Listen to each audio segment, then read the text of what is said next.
Why does my hair always look like I rolled around in hay for 3 hours? Don't answer that.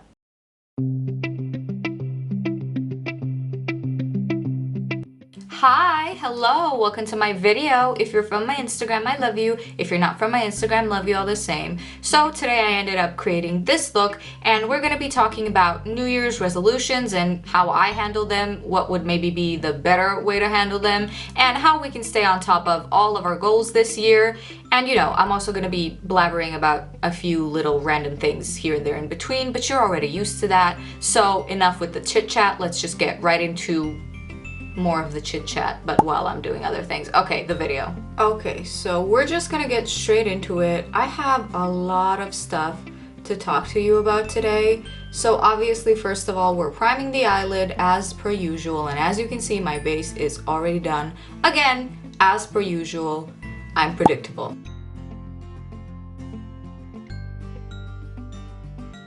So look, to be perfectly honest, I have no idea what type of look I'm going to do today. I didn't even plan this a little bit.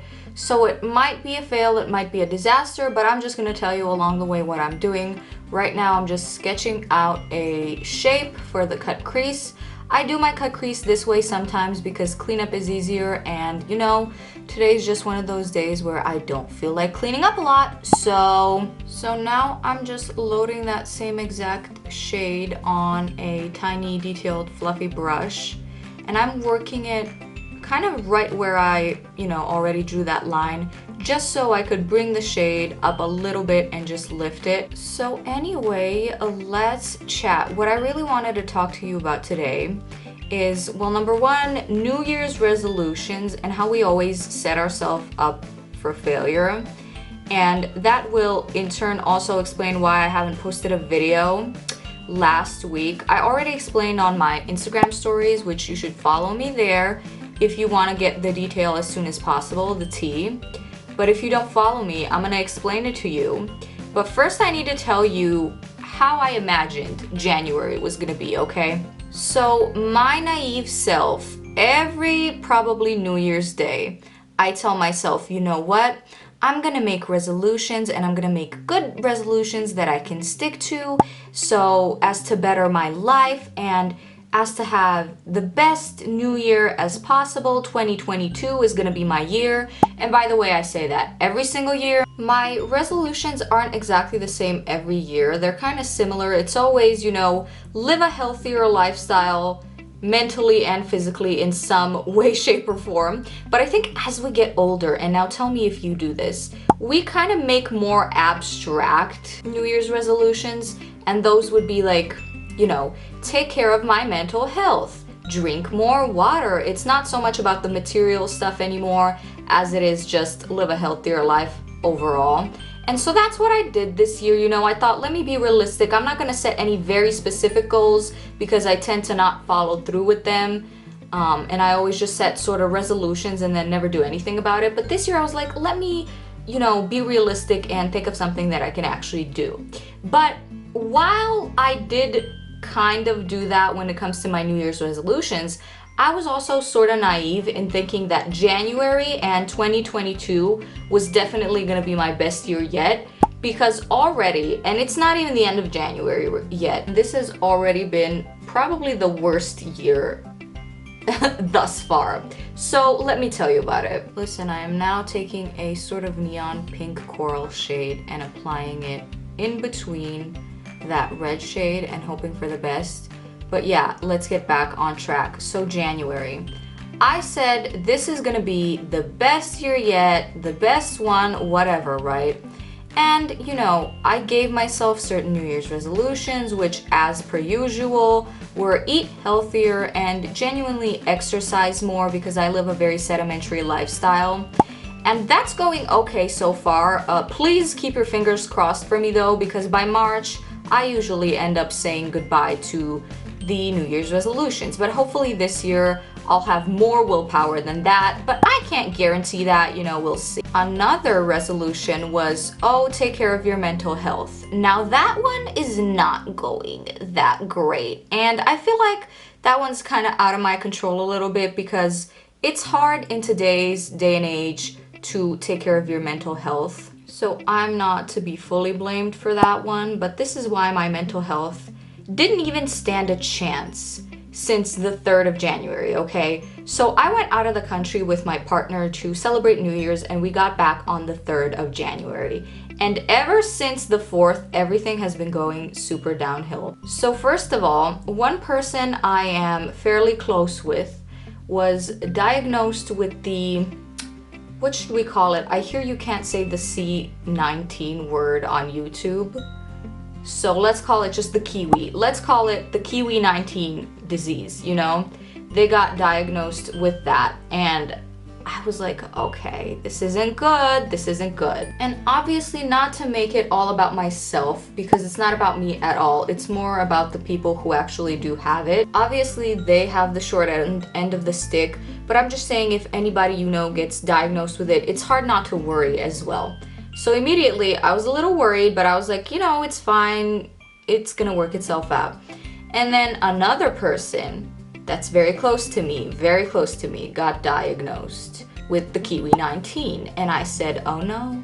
And obviously, again, this is not about me, but I am a worrywart in general, so I worried a lot. Okay, so mental health, non-existent at this point. Also, I'm not saying the names of these people or my direct relation to them, because I don't know if they want that out there, so I'm just not gonna say who they are, but people close to me, basically. Now I'm just moving swiftly along to a sort of yellow-orange shade to blend that out even further. But yeah, so by this point, 2 people I know and am in close relations to got diagnosed with the kiwi, and after they got diagnosed, about 2 more people got diagnosed. So at this point, we're talking 4 people close to me, all have, you know, the disease. About a week apart from each other, they all kept getting it, and I was obviously very worried. You know, I knew everything, you know, was gonna work out, and it is. They're all better now, but it's just not a mental state you want to be in, and I didn't want them for them. And I, you know, you're worried because you can't help, really. I felt completely useless. You really can't do anything about it, so that was that. And then I guess all the stress got to me because I woke up one Monday morning and I woke up with a cluster of cold sores. Now, in today's day and age, a cold sore is very much a first world problem. I fully realize that, and I'm not being like, oh, feel sorry for me. I'm just explaining my month. So basically, woke up with a cluster of cold sores, and I said, oh no, I have things to do. I'm not about to look like this. And by the way, it was pretty bad. It wasn't a cold sore and, you know, that's it. It was a cluster. It was very, very bad. So I obviously went to the pharmacy right away because I'm very vain, and got there and told the lady, you know, my problem. She gave me this gel and said, oh, this is the strongest one. This one will help you out. I said, great, thank you. So I got home and I started applying the gel immediately, and guess what happened? Of course, something else. Long story short, my skin got a reaction to the cream, the gel. But I noticed that it was working pretty quickly, so I was like, I'm not about to stop using this, because within 2 days of me putting this gel on, my cold sore improved dramatically. So obviously I kept applying it, but the way that my skin was at the time, I got an allergic reaction to the point where this side of my lip swelled up, and I looked like I had not only gotten bad lip injections, really bad lip injections, like street corner lip injections, but also bad Botox on this side of my face, like around my chin area and stuff. I really looked like, I don't know, Harry Potter in that one movie, you know? So that's not ideal, but I'm way better today. I still have a little bit of a scab, but it's not a big deal. And also all the people who got the kiwi disease are doing much better now, and everything's great. But you know, ever since the 3rd of January, it's just been one thing after another. And then a few days ago, this is very unimportant and super vain, and again, first world problem for me, you know? But I am 25 years old, okay? Hi old. So that's already a scary fact for me because I feel about 15 most of the time. So I'm 25 years old. I was doing my makeup one day and I found a gray, like silver hair on the very top of my head, like right around here. And don't bother searching for it either, you shady bunch, because it's not there. I literally colored it immediately because I just don't want to deal with the fact that I'm already getting gray hairs, you know? That's not for me.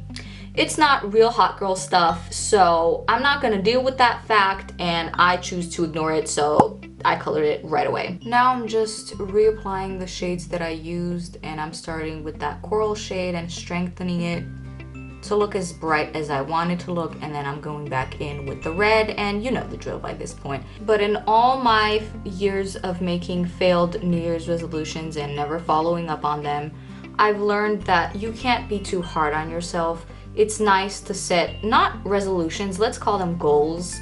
And you know, always the new year feels like a fresh start, so it's nice to do it then if it's easier for you, but you could also just do it at any other point of the year as well. And be realistic with your goals, be intentional, start small if you don't want to already give yourself a huge task that you don't think you might be able to do immediately. So I think that's sound advice coming from the girl who just paints on clown makeup on herself about every other day. But hey, you know what you signed up for here.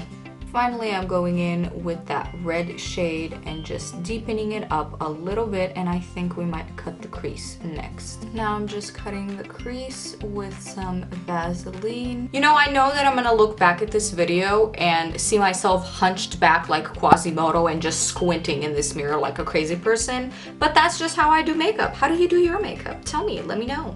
So now that you know what my mental space is like, let me tell you what I've been watching to try and like boost my serotonin daily.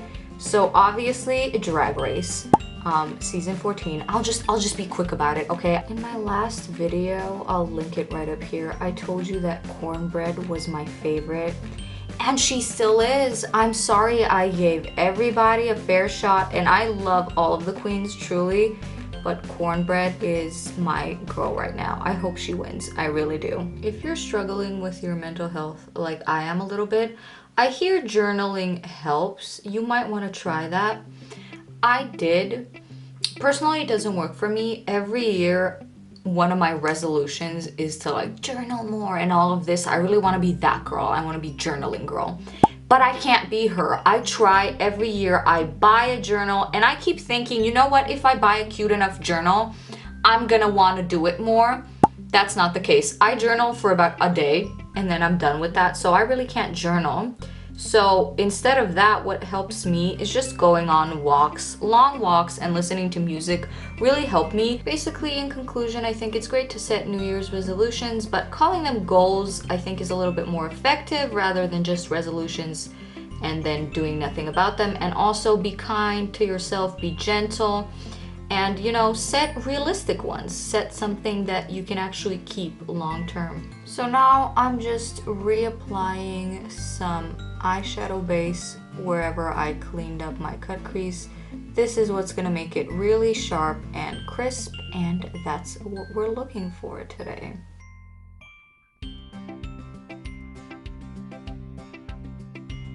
Okay, so I'm now taking that red shade and applying it to my lower lash line, and I'm gonna extend it right to the outer part of my eye because we're gonna make a liner shape, kind of like that. Now, I'm not gonna worry about the fact that this is not too precise. I'm gonna clean it up later.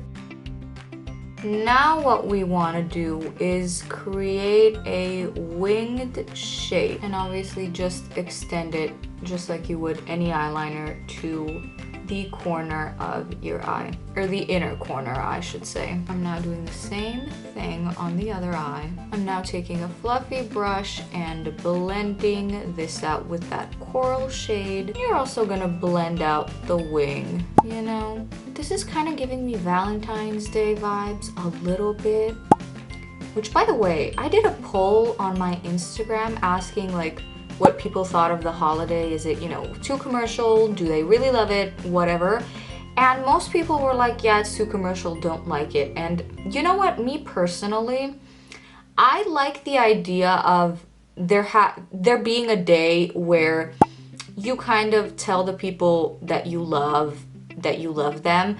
But I also think that if you're doing it only on that day, what's the point? But I feel like everybody else who answered the poll, they were like strictly like, no, like we rebuke it. It's very polarizing, I think. It was either, oh my god, I love everything about the holiday, or it was, oh my god, I hate everything about the holiday.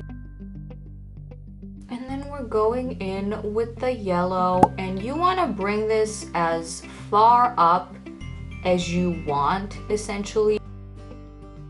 Now, if you want, with whatever is left on that angled brush that you first used to apply that red as an eyeliner, just strengthen it a little bit closest to your lash line if you want. Okay, so now I'm just gonna finish up the lower lash line, obviously blend it out a little bit and add, you know, the coral and the yellow, and just sort of bring everything together. So now, just with that same eyeshadow base, you're gonna sharpen the edges of your look. Now I'm just applying some eyelash primer. So now I'm highlighting on the brow bone. Obviously, we're not going to be skipping the inner corner of the eye either. Now, before we move on to the rest of the face, I'm going to be using a glitter holographic eyeliner and just sort of strategically applying it. You can just apply it where the white sliver is. I think I might do that, or maybe I'll apply it everywhere, who knows, let's see. Now, I don't know how well you can see that, but if you want more glitter, you should wait for this to dry and then apply another layer once it's dry. So I'm just gonna do the same on the other eye. So as you can see, I just pinned my hair back so I can finish the rest of my face, and we're gonna start with blush. Naturally, I'm gonna highlight. So I'm taking a quick little detour from the face and just applying mascara to the lashes. So I'm pretty much done. The only thing that's left is the lips, obviously. So I'm gonna try something new today, and I'm gonna apply a nude all over. Now I'm gonna take a little bit of red pigment, like lipstick, whatever, and apply it right in the inside. Not in the inside, but you'll see.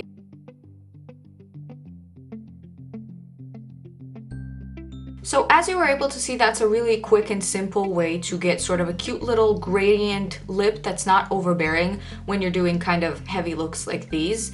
But that's it for today, and thank you so much for watching, and please consider subscribing, and I'll see you in my next video. Bye!